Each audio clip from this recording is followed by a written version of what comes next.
हरियाणा में बड़े स्तर पर प्रशासनिक फेरबदल। गृह सचिव पीके दास सहित 6 आईएएस अफसरों का हुआ तबादला। रामनिवास बने हरियाणा के नए गृह सचिव। हरियाणा सरकार ने एक बार फिर बड़ा प्रशासनिक फेरबदल किया है।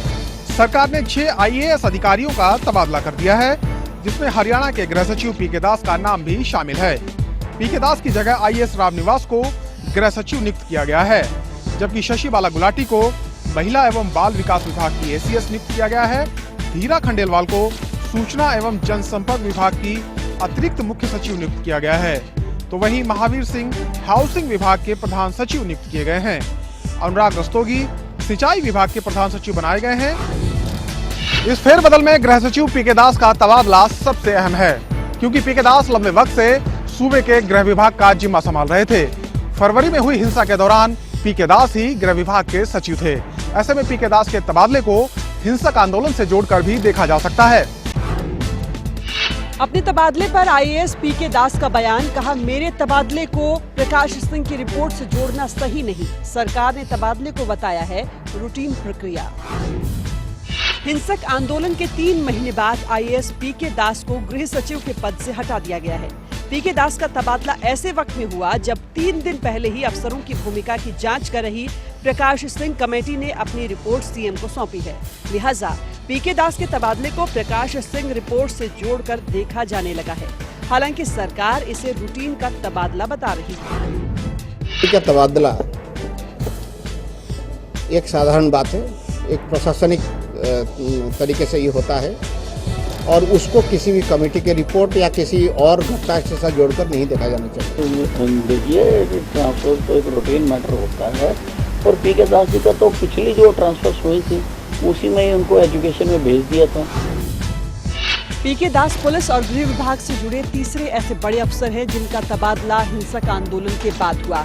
इससे पहले तत्कालीन डीजीपी यशपाल सिंघल और शत्रुजीत कपूर पर हिंसक आंदोलन की गाज गिर चुकी है।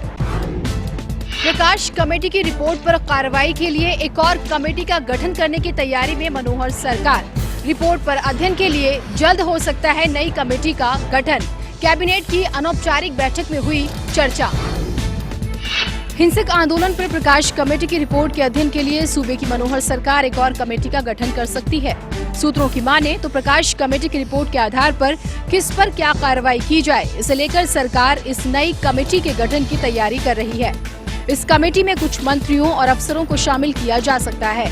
बताया जा रहा है कि ये कमेटी सरकार को लापरवाह अफसरों पर कार्रवाई की सिफारिश करेगी और उसके बाद ही सरकार पर कोई कार्रवाई करेगी। सूत्रों के मुताबिक मंगलवार को ही कैबिनेट की अनौपचारिक बैठक में भी इस मुद्दे पर चर्चा हुई। इसका अध्ययन के बाद जब कैबिनेट में इसको विधिवत मंजूर करके आगे की कार्रवाई अगली कैबिनेट बैठक में इसके ऊपर। प्रकाश कमेटी ने अपनी रिपोर्ट में कुल 90 अफसरों की भूमिका पर सवाल उठाते हुए उन्हें लापरवाह बताया, लेकिन प्रकाश सिंह ने सरकार से उन अफसरों के खिलाफ कार्रवाई की कोई भी मांग नहीं की। हिंसक आंदोलन पर पूर्व मुख्यमंत्री भूपेंद्र सिंह हुड्डा का सरकार पर निशाना, कहा अफसरों को बलि का बकरा बना रही है सरकार। पहले डीजीपी और अब गृह सचिव के तबादले पर पूर्व मुख्यमंत्री भूपेंद्र सिंह हुड्डा ने सरकार को घेरा है। रेवाड़ी पहुंचे हुड्डा ने मीडिया से बात करते हुए कहा कि सरकार अपनी जिम्मेदारी अफसरों पर डाल रही है और उन्हें बलि का बकरा बना रही है। तो ये केवल जो है अपने आप को बचाने के लिए इन अधिकारियों को बलि का बकरा बनाए जाने के लिए, नहीं तो जो जिम्मेवार है, मैंने भी प्रशासन चलाया है, हमारे समय में भी आंदोलन हुए हैं, कभी दंगा नहीं होने दिया। उसकी जिम्मेवारी जो भी विभाग का मंत्री होता है उसकी होती है। हुड्डा ने कहा कि अगर सरकार की नीयत साफ है तो उसे प्रकाश सिंह की रिपोर्ट सार्वजनिक करनी चाहिए। हिंसक आंदोलन के 3 महीने बाद रोहतक के विधायक ने अफसरों को ठहराया हिंसा के लिए जिम्मेदार। बोले मैंने खुद किए थे फोन, लेकिन अधिकारियों ने नहीं की उपद्रवियों पर कोई भी कार्रवाई। हिंसक आंदोलन के दौरान प्रदेश में सबसे ज्यादा नुकसान रोहतक शहर में हुआ था और अब यहां से भाजपा विधायक मनीष ग्रोवर ने रोहतक के अधिकारियों की भूमिका पर गंभीर सवाल उठाए हैं। ग्रोवर ने दावा किया कि हिंसा के वक्त उन्होंने खुद आला अफसरों को फोन किए, लेकिन किसी ने हालात पर काबू पाने के लिए कोई कार्रवाई नहीं की। ग्रोवर ने तत्कालीन डीजीपी वाईपी सिंघल और एडीजीपी सीआईडी शत्रुजीत कपूर से लेकर रोहतक के तत्कालीन आईजी, कमिश्नर और डीसीएसपी तक को निशाने पर लिया। इन अफसरों पर ग्रोवर ने पूर्व सीएम से मिलीभगत का भी आरोप लगाया। तो मैं कहा कि थोड़ा सचेत होइए, इस घटना कानून को जो तोड़े उसको रोके, परंतु कुछ अधिकारियों को नशा था कि शायद मनोहर लाल सरकार को कमज़ोर करेंगे और मनोहर लाल जी की सरकार स्थिर करके, और पूर्व मुख्यमंत्री के मन में था क्योंकि पिछले 10 साल के अंदर पूर्व मुख्यमंत्री ने जिस तरह भ्रष्टाचार किया हुआ है, ऐसे अधिकारियों को भी उसमें अपने गिरफ्त में लिया, शायद अधिकारी भी उसी गिरफ्त में उनके झांसे में आ गए। मनीष ग्रोवर ने कहा कि प्रकाश सिंह कमेटी के सामने तो उनकी कोई बातचीत नहीं हुई थी, लेकिन अफसरों की कारगुजारी से उन्होंने मुख्यमंत्री को जरूर अवगत करा दिया था। और अब जो प्रकाश कमेटी की रिपोर्ट आई है उससे उन्हें भरोसा भी है कि सरकार जो जिम्मेदार अफसर है उनके खिलाफ कड़ी कार्रवाई करेगी। महिला आयोग के मामले में हरियाणा सरकार को हाई कोर्ट से लगा बड़ा झटका। कमलेश पंचाल को अध्यक्ष और सुमन दहिया को उपाध्यक्ष पद से हटाने के फैसले को हाई कोर्ट ने किया रद्द। हरियाणा महिला आयोग की अध्यक्ष और उपाध्यक्ष को उनके पद से हटाकर आयोग को भंग करने के मामले में सूबे की मनोहर सरकार को बड़ा झटका लगा है। आयोग की अध्यक्ष रही कमलेश पंचाल और उपाध्यक्ष रही सुमन दहिया की याचिका पर मंगलवार को हाई कोर्ट ने बड़ा फैसला सुनाया। हाई कोर्ट ने हरियाणा सरकार के फैसले को पलटते हुए कमलेश पंचाल और सुमन दहिया को बहाल कर दिया है। वॉश कर दिया है, उसको खत्म कर दिया है, उसको गलत बताया गया है। साथ ही ये बोला है कि जो प्रेसिडेंट और वाइस प्रेसिडेंट हैं उनको इमीडिएटली रीइंस्टेट करा जाए। आज जो जीत हुई है ये सत्य की जीत हुई है, ये हमारी हरियाणा की महिलाओं की जीत हुई है। कोर्ट जो भी फैसला देती है हम उसका सम्मान करते हैं और उसका अध्ययन करेंगे। अगर कोई उसकी फर्दर कार्रवाई होती होगी तो वो हम करेंगे। कमलेश पंचाल और सुमन दहिया की नियुक्ति पूर्व में हुड्डा सरकार के समय में हुई थी, लेकिन मनोहर सरकार ने दोनों की नियुक्ति में अनियमितताएं बताते हुए दोनों को पदों से हटा दिया था। प्राइमरी स्कूलों की पुस्तकों से नहीं हटाई जाएंगी महापुरुषों की जीवनी। शिक्षा मंत्री ने कहा एनसीईआरटी की तरफ से दिया गया था सुझाव, लेकिन सरकार ने किया नामंजूर। हरियाणा के प्राइमरी स्कूलों की पुस्तकों से महापुरुषों की जीवनी हटाने पर मचे सियासी बवाल पर अब सरकार ने सफाई दी है। शिक्षा मंत्री रामविलास शर्मा ने कहा कि ऐसा कोई बदलाव हरियाणा की पुस्तकों में नहीं किया गया है। उनके मुताबिक एनसीईआरटी ने सिर्फ सुझाव दिया था, जिसे सरकार ने अस्वीकार कर दिया।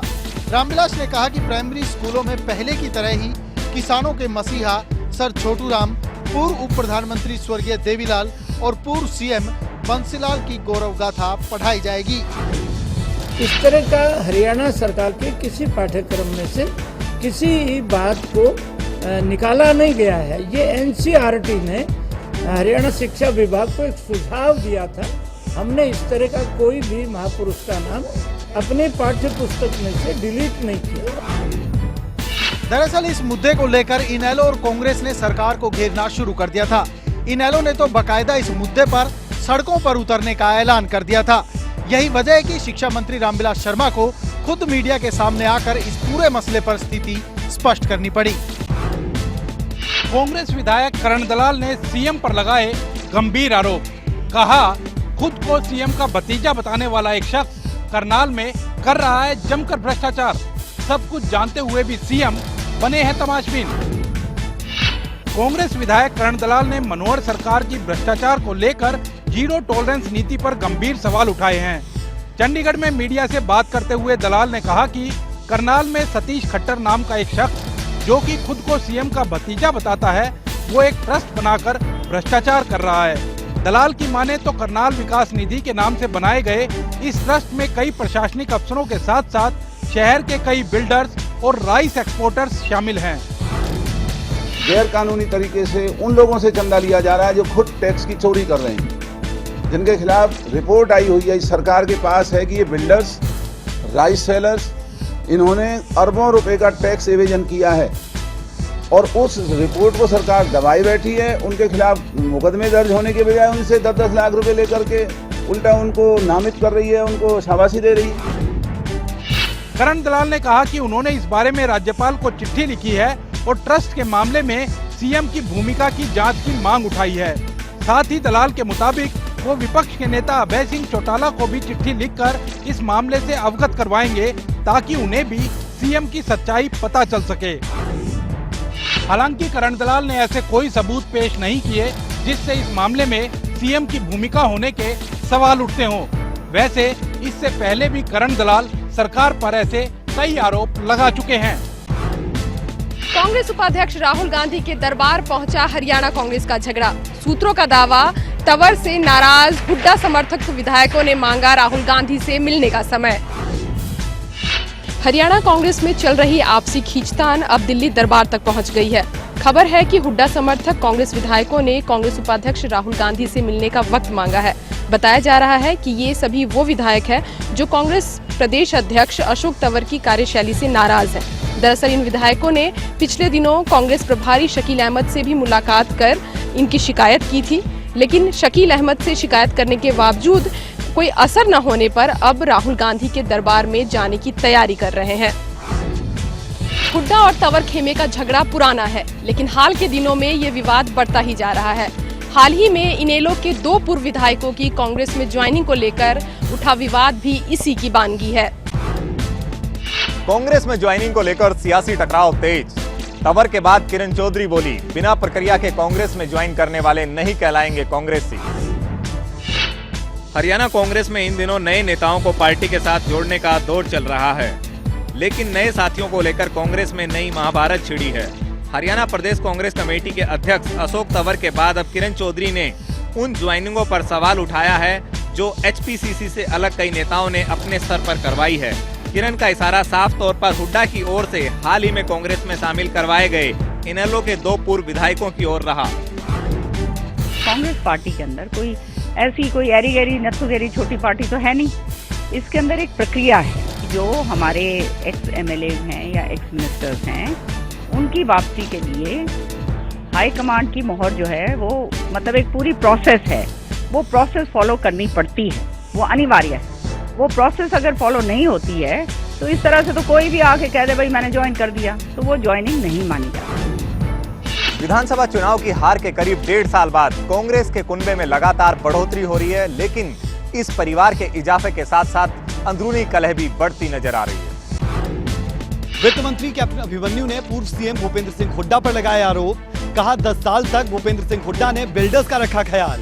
किसानों की जमीनों को औने पौने दाम पर खरीदने का लगाया आरोप। रोहतक में जमीन अधिग्रहण के एक मामले में हाल ही में सुप्रीम कोर्ट के एक फैसले के बहाने वित्त मंत्री कैप्टन अभिमन्यु ने सूबे की पूर्व सरकार पर निशाना साधा है। कैप्टन ने पिछली सरकार को प्रॉपर्टी डीलर की सरकार बताते हुए कहा कि उनकी सरकार सभी जमीन सौदों की निष्पक्ष जांच करवा रही है और दोषियों के खिलाफ सख्त कार्रवाई होगी। जिस प्रकार से पिछली सरकार यहाँ सचिवालय में बैठ करके हरियाणा के विकास की बात न करके केवल जमीन की मंडी सजाने का काम करती थी, जमीन की सौदेबाजी करने का काम करती थी, प्रॉपर्टी डीलिंग करने का काम करती थी, परत दर परत वह सब चीजें खुल करके अब सामने आ रही है। दरअसल हाल ही में सुप्रीम कोर्ट ने हुड्डा की ओर से 280 एकड़ जमीन के अधिग्रहण को रद्द किया और इसी के बहाने अब मनोहर सरकार हुड्डा को घेर रही है।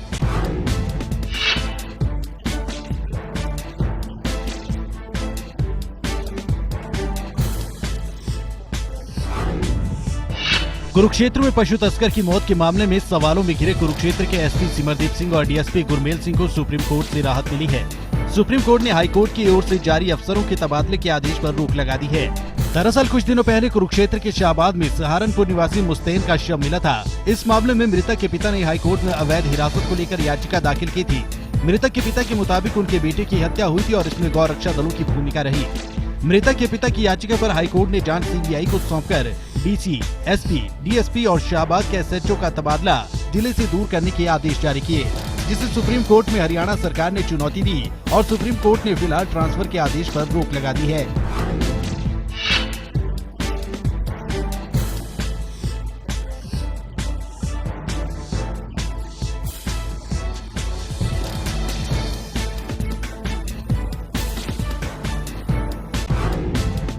स्टार पहलवान सुशील कुमार की याचिका पर दिल्ली हाई कोर्ट ने खेल मंत्रालय और रेसलिंग फेडरेशन ऑफ इंडिया को नोटिस जारी कर 5 दिनों में मांगा जवाब। कहा फेडरेशन सुशील कुमार के साथ बातचीत कर मसले का निकाले हल। भारत को ओलंपिक में 2 बार मेडल दिला चुके पहलवान सुशील कुमार की याचिका में मंगलवार को दिल्ली हाई कोर्ट में सुनवाई हुई। सुशील की याचिका पर हाईकोर्ट ने केंद्र सरकार और रेसलिंग फेडरेशन को नोटिस जारी कर 27 मई तक जवाब देने को कहा है। हाईकोर्ट ने कहा कि सुशील कुमार रेसलिंग फेडरेशन के लिए सम्मानित व्यक्ति होने चाहिए। कोर्ट ने कहा कि सुशील देश के लिए खेल चुके हैं, लेकिन नरसिंह यादव को भी उसकी योग्यता को ध्यान में रखकर चुना गया है। कोर्ट ने पूछा कि फेडरेशन ने सुशील को बुलाकर क्यों सारी बातें नहीं बताई। कोर्ट ने कहा कि फेडरेशन उनको बुलाकर उनसे बातचीत करे। कोर्ट ने 5 दिन में फेडरेशन को जवाब फाइल करने का आदेश दिया है। दरअसल पूरा विवाद रियो ओलंपिक में कुश्ती के 74 किलोग्राम वर्ग में भारत के प्रतिनिधित्व को लेकर है। नरसिंह यादव इसके लिए बाकायदा कोटा हासिल कर चुके हैं, लिहाजा वो पीछे हटने को तैयार नहीं है, जबकि सुशील नरसिंह के साथ ट्रायल की मांग कर रहे हैं। हाईकोर्ट ने कहा कि यह मामला सिर्फ सुशील और नरसिंह का नहीं है, बल्कि कोर्ट के मुताबिक वो लार्जर पिक्चर को ध्यान में रखकर ही इस मामले की सुनवाई कर रहा है।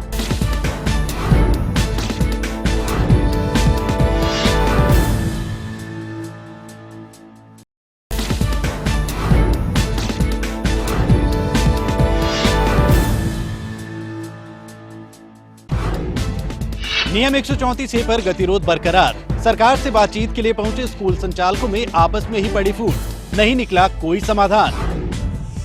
गरीब छात्रों के निजी स्कूलों में दाखिले को लेकर कोई समाधान निकलता नजर नहीं आ रहा है। मंगलवार को सरकार से बातचीत के लिए चंडीगढ़ पहुंचे निजी स्कूल संचालक आपस में ही दो फाड़ होते नजर आए।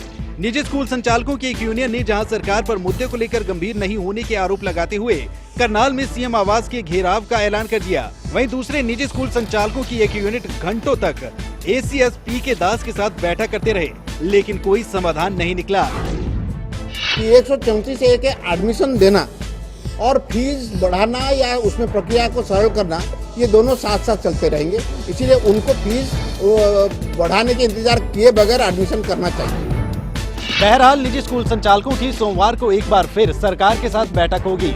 साफ है कि विवाद सुलझाने के लिए ना तो स्कूल संचालक और ना ही सरकार संजीदा नजर आ रही है। नियुक्ति की मांग को लेकर नवचयनित JPT टीचर्स का पंचकुला में महापड़ाव जारी, शिक्षा सदन का किया घेराव। नियुक्ति की मांग कर रहे JPT टीचर्स का पंचकुला में विरोध प्रदर्शन जारी है। महापड़ाव पर बैठे टीचर्स ने मंगलवार को शिक्षा सदन के बाहर विरोध प्रदर्शन किया। हालांकि शिक्षा सदन से कुछ ही दूरी पर इन टीचर्स को रोक दिया गया। इस दौरान JPT टीचर्स ने जमकर नारेबाजी की और एक बार फिर से सरकार पर वादा खिलाफी का आरोप लगाया। हमारी मांग सुनो, डायरेक्टर साहब बाहर आओ। इन टीचर्स के एक प्रतिनिधिमंडल की कल मुख्यमंत्री मनोहर लाल के साथ मुलाकात भी हुई थी। मुख्यमंत्री ने इन्हें आश्वासन दिलाया था कि सभी औपचारिकताएं पूरी होने के बाद इन्हें ज्वाइनिंग दे दी जाएगी, लेकिन इन टीचर्स का साफ तौर पर यही कहना है कि जब तक इन्हें नियुक्ति नहीं दी जाती तब तक वो पंचकुला से नहीं हटेंगे। कच्चे कर्मचारियों को हटाने और निजीकरण के मुद्दे पर बिजली कर्मचारियों का प्रदर्शन जारी, लगातार दूसरे दिन प्रदेश भर में बुलंद की आवाज। 11 मई की हड़ताल में शामिल होने पर बिजली विभाग के 7,471 ठेका कर्मचारियों को नौकरी से हटाने और 23 सब डिवीजनों को निजी हाथों में सौंपे जाने के विरोध में प्रदेश भर में बिजली कर्मचारियों के विरोध प्रदर्शन जारी है। मंगलवार को लगातार दूसरे दिन बिजली कर्मियों ने पूरे प्रदेश में विरोध का झंडा बुलंद किया। इस दौरान कहीं धरने दिए गए तो कहीं क्रमिक अनशन जारी रहे। वहीं कुछ जगहों पर नाराज बिजली कर्मचारियों ने विभाग के दफ्तरों पर ताला भी जड़ा।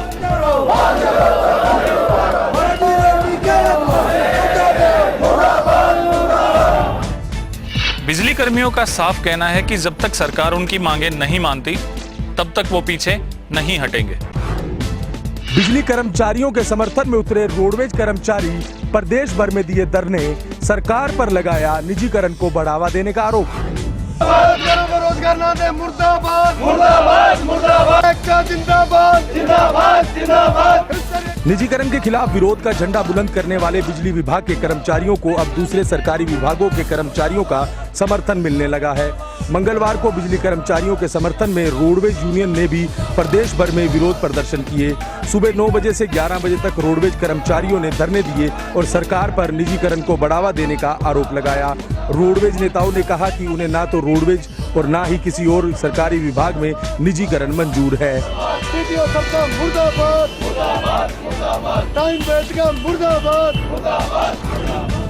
दरअसल रोडवेज विभाग में भी निजीकरण एक बड़ा मुद्दा है। सरकार ने बकायदा कुछ रूट्स पर रोडवेज बसों को निजी हाथों में सौंपने की योजना बना रखी है, लेकिन कर्मचारी यूनियनों के विरोध के चलते ये योजना अधर में लटकी है। कांग्रेस नेता अशोक काका की हत्या का मुख्य साजिशकर्ता गिरफ्तार। प्रॉपर्टी विवाद के चलते रची गई थी हत्या की साजिश। 22 अप्रैल को रोहतक में हुई कांग्रेस नेता अशोक काका की हत्या का मुख्य साजिशकर्ता पुलिस की पकड़ में आ गया है। रोहतक पुलिस ने सुनील टिटोली को ITI ग्राउंड से काबू किया है। सुनील पर पुलिस ने 25,000 रुपए का इनाम घोषित भी किया था। इस मामले में अभी तक 10 लोगों की गिरफ्तारी हो चुकी है। आरोपी को बुधवार अदालत में पेश किया जाएगा और पुलिस कोर्ट से रिमांड की मांग करेगी ताकि हत्या की पूरी साजिश का पर्दाफाश किया जा सके। बताया जाता है कि सुनील टिटोली पेशे से प्रॉपर्टी डीलर है और उसने एक विवादित प्रॉपर्टी खरीदी थी जिसका ताल्लुक अशोक काका के साथ था। इसी के चलते सुनील ने हत्या की पूरी साजिश रची थी। रोहतक में चौकीदार की पत्नी के साथ गैंगरेप की शर्मनाक वारदात। पूरे परिवार के सामने की घिनौनी हरकत। रेप के बाद लूटपाट कर आरोपी फरार। रोहतक के शिवाजी कॉलोनी की ऑयल फैक्ट्री में गैंगरेप की शर्मनाक वारदात सामने आई है। आरोप है कि फैक्ट्री में बने चौकीदार के कमरे में अचानक से 2 युवक घुस आए, जिन्होंने पहले तो हथियारों के दम पर चौकीदार और उसके परिवार को बंधक बनाया और चौकीदार के परिवार के सामने ही महिला के साथ सामूहिक दुष्कर्म किया। इतना ही नहीं, बदमाश फैक्ट्री से 26,000 रुपए और महिला के जेवरात भी लूट कर ले गए। फिलहाल पुलिस ने शिकायत के आधार पर मामला दर्ज कर लिया है और जल्द ही आरोपियों की गिरफ्तारी का दावा किया है। परिवार का आरोप है कि उन्होंने 100 नंबर पर भी फोन किया था, लेकिन पुलिस अपनी अपनी सीमाओं में उलझी रही और 18 घंटे बाद मौके पर पहुंची। नरवाना में दिन दहाड़े लूट। बाइक सवार अज्ञात बदमाशों ने मुंशी को गोली मारकर लूटे 4,20,000 रुपए। नरवाना में नगर परिषद रोड पर मंगलवार को दिन दहाड़े लूट की वारदात हुई। दरअसल एक्सिस बैंक के सामने जब एक मुनीम पैसों से भरा बैग लेकर जा रहा था, उसी दौरान अज्ञात बाइक सवार बदमाश वहां पहुंचे और मुनीम को गोली मारकर 4,20,000 रुपए लूटकर फरार हो गए। लोगों ने मुनीम को घायल हालत में अस्पताल में भर्ती करवाया, लेकिन हालत गंभीर होने के चलते उसे PGI रोहतक रेफर किया गया। सूचना मिलने पर SP राकेश आर्य मौके पर खुद पहुंचे और घटनास्थल का जायजा लिया। फिलहाल लूट की इस वारदात के बाद शहर के व्यापारी खौफजदा हैं। साथ ही व्यापारियों में पुलिस के खिलाफ काफी गुस्सा है। मेवात में पूर्व सरपंच की गर्भवती पत्नी की बेरहमी से हत्या, पहली पत्नी के बच्चों पर लगा मौत के घाट उतारने का आरोप। मेवात में जमीन जायदाद के चक्कर में एक गर्भवती महिला को मौत के घाट उतारने का मामला सामने आया है। मृतक महिला 9 महीने की गर्भवती थी और कुछ ही दिनों में बच्चे को जन्म देने वाली थी। मृतक महिला की शादी बुखाराका गांव के पूर्व सरपंच अब्दुल मजीद से 10 साल पहले हुई थी, जिससे उसे 3 बेटियां हुई। अब्दुल मजीद ने इससे पहले भी एक शादी कर रखी थी, जिससे उसे 4 बच्चे थे, 3 लड़कियां और 1 लड़का। अब्दुल की दूसरी पत्नी जब फिर से गर्भवती हुई तो उसकी पहली पत्नी को डर सताने लगा कि अगर लड़का हुआ तो प्रॉपर्टी का बंटवारा होगा, और इसी डर से अब्दुल की पहली पत्नी और उसके बच्चों ने मिलकर अब्दुल की दूसरी पत्नी को मौत के घाट उतार दिया। मृतका के भाई ने उसके पति अब्दुल की भूमिका पर भी सवाल उठाए हैं। फिलहाल पुलिस मामले की जांच कर रही है।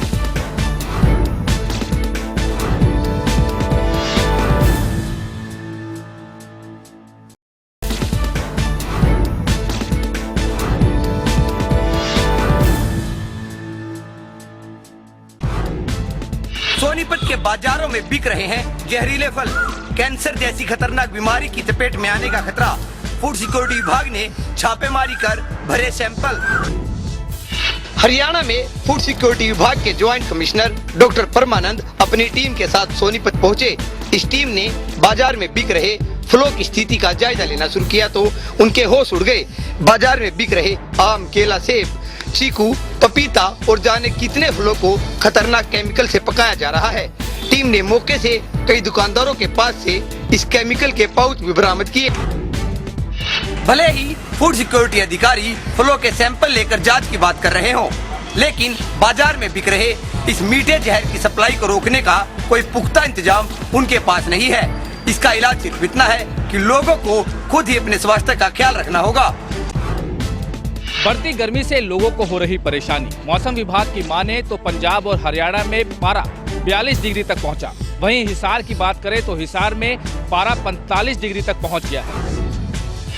हरियाणा सहित पूरे उत्तर भारत में भीषण गर्मी पड़ रही है। इस गर्मी के चलते आम जनजीवन बुरी तरह प्रभावित हो रहा है। बताया जाता है कि मंगलवार को हिसार हरियाणा में सबसे गर्म रहा। हिसार में मंगलवार को पारा 45 डिग्री तक पहुंच गया। मौसम विभाग के मुताबिक आने वाले 3 दिनों में गर्मी और बढ़ेगी। वहीं मौसम विभाग की माने तो आने वाले 48 घंटों में भी गर्मी का असर ऐसे ही रहेगा। उसके बाद 20 तारीख के बाद मौसम में कुछ गिरावट आएगी। हरियाणा का पहला इंटरनेशनल क्रिकेट स्टेडियम जल्द फैंस के सामने होगा और इस पर बात करेंगे हरियाणा क्रिकेट एसोसिएशन के सचिव और बीसीसीआई के ट्रेजरर अनिरुद्ध चौधरी। अनिरुद्ध जी, पहली बार हरियाणा का एक इंटरनेशनल स्टेडियम सामने आ रहा है, क्या डिटेल्स हैं और कहाँ पे स्टेडियम है? झज्जर डिस्ट्रिक्ट में है, दिल्ली के पास में बिल्कुल साथ में जगह है जो दिल्ली को भी केटर करेगी और सेंट्रल हरियाणा को भी केटर करेगी, साउथ हरियाणा को भी केटर करेगी और केएमपी के काफ़ी पास है। ऐसे सोच के विचार करके सारा लिया था और उसके हमें परमिशन पहले भी मिली थी और कुछ एडिशनल थी जो अभी हमारे को गवर्नमेंट ने दी हैं permission, which we very grateful for. And इसके हिसाब से लेकर बहुत जल्द ही हमें उम्मीद है सारी परमिशन मिल जाएंगी और उसके बाद में विद इन 3 years हरियाणा के पास में हिंदुस्तान के टॉप स्टेडियम में से एक। बीसीसीआई की इलेक्शन 22 मई को है, आप काफ़ी लंबे समय से बीसीसीआई जुड़े ट्रेजरर हैं, अनुराग ठाकुर का नाम आगे रेस में चल रहा है, किस तरह से? If Anurag becomes president I would welcome it.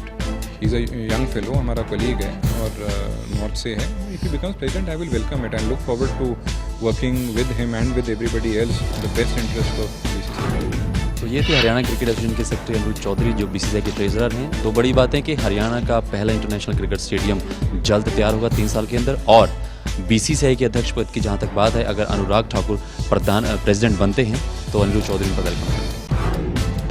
Punjabi film साडे सीएम साहब की प्रमोशन में जुटी स्टार कास्ट। सिरसा पहुंचे सितारों ने किया फिल्म का प्रमोशन। वोटां रंग दिखाउंदियां ने की काम कराउंदियां ने, जेड़े कदे ना बोले होवन वो भी झूठ बुलाउंदियां। पंजाबी फिल्म साडे सीएम साहब की स्टार कास्ट इन दिनों फिल्म के प्रमोशन में जुटी है और इसी सिलसिले में मंगलवार को फिल्म की स्टार कास्ट सिरसा पहुंची। फिल्म में मशहूर पंजाबी सिंगर हरभजन मान बतौर लीड रोल में है। थ्रिलर और कॉमेडी से भरपूर फिल्म पॉलिटिकल बेस्ड है। सिरसा में पत्रकारों से रूबरू हुए हरभजन मान ने उम्मीद जताई कि फिल्म दर्शकों को जरूर पसंद आएगी।